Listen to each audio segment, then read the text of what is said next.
Welcome back to A People's Guide to Publishing. I'm Joe Beal, the founder and CEO of Microcosm Publishing and Distribution.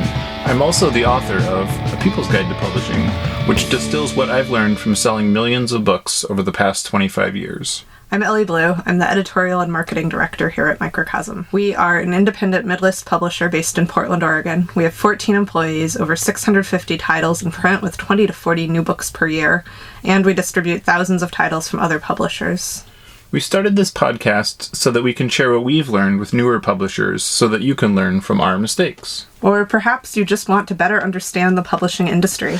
This week, we are going to do a deep dive dig into some very fascinating audio numbers that were revealed this past week. This past week being actually like 3 weeks ago, and it being mid-June now. That's a good timestamp. Do the math, listener. But these are 2020 figures from a poll that the Association of Audio Publishers did regarding people's audiobook consumption habits, which are quite fascinating, I feel like. What did you learn? So let's start, let's go. I feel like we need a big tent here first. So I run into this all the time where publishers are like, how do I get into the audio game? I bet there's people that only consume books on audio. I bet, there's people that only review books on audio. And all of those things are kind of right and kind of wrong. People will review or read a book in any format it's in, the format of their choice, their favorite format that is available to them, so... And, audiobooks aren't as big. Audio has grown for 9 consecutive years, which is, you can't say that about any other format, still, and part of it is like the drop in physical audio sales. Like, very few people are buying audiobooks on CD these days. But still, they only comprise 4.5% of book sales, so that's not very much of the total pie. And ebooks are about 150% of that size industry-wide, but ebooks have been shrinking while audiobooks have been climbing. Mm-hmm. And audiobook sales did go up a whopping 12% in the past year, which is pretty big considering, and 2020, let's remember, was the year of doom.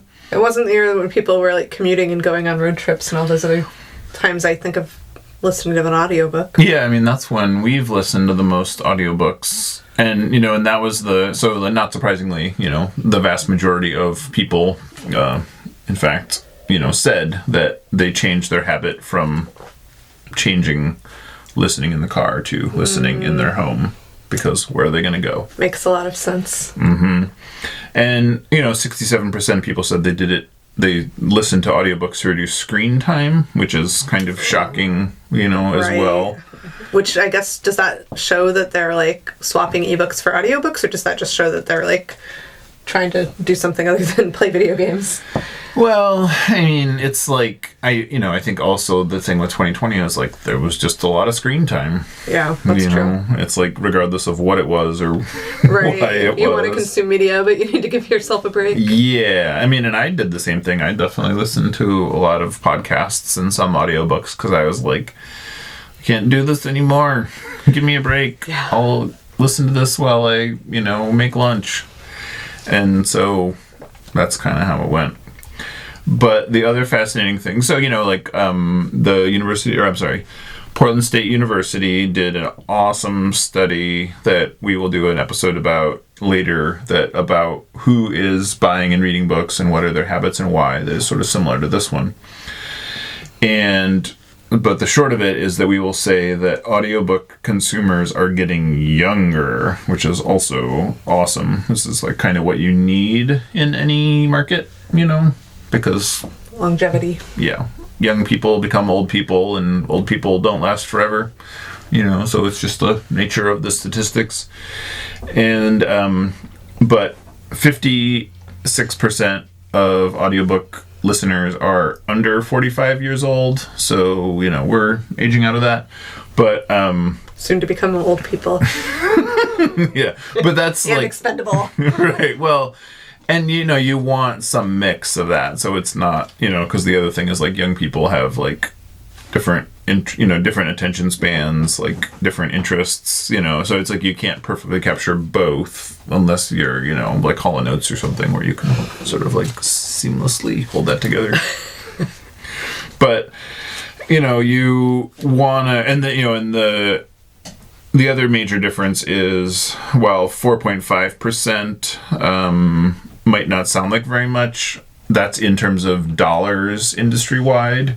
So you have to look at it as, audiobooks cost very, very, very little in terms of like what you're paying versus what, like what you pay for a paper book, And I don't know if we should give it away, but one of our authors was in the top, she was the number one, or maybe in the top 3. She was in the top 10. She was on the top 10 audio bestseller list, and she has been for months. Yeah.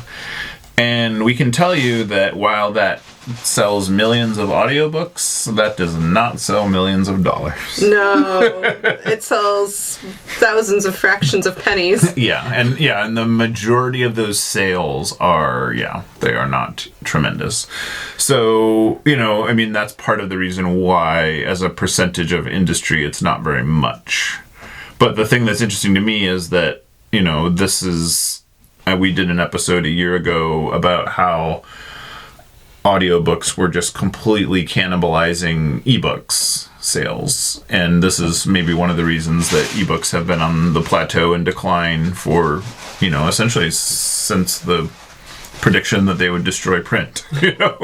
And so That didn't happen. No, and it's at this point clearly not going to happen unless something fundamentally changes with plenty of things did fundamentally change with the availability of paper and freight and all that, but it still wasn't enough to stop consumer demand because, once again, young people prefer paper books above all formats. So, they're just, and like are willing to pay more money, are, all kinds of things that just keep that strong and steady, But overall, this was not shocking, but like pretty interesting and enlightening, I felt like, because we got to see a bit of a picture of why things are happening the way that they're happening.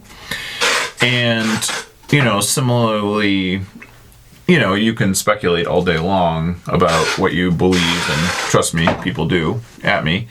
But it's interesting that when you get to see annual figures and when you get to see reasons stated in a scientific study about why people are doing what they're doing, it's interesting. It helps you to make decisions based on that. Thanks for joining us once again. Please send your questions to podcast@microcosmpublishing.com so we can answer them on future episodes. And please give us 5 stars on iTunes and everywhere else that podcasts are reviewed. You can find us on the internet at microcosm.pub, On Twitter at Microcosm, on Facebook at Microcosm Publishing, on Instagram at Microcosm_pub. and here in Portland, Oregon on North Williams Avenue. Thank you so much. Have a wonderful week.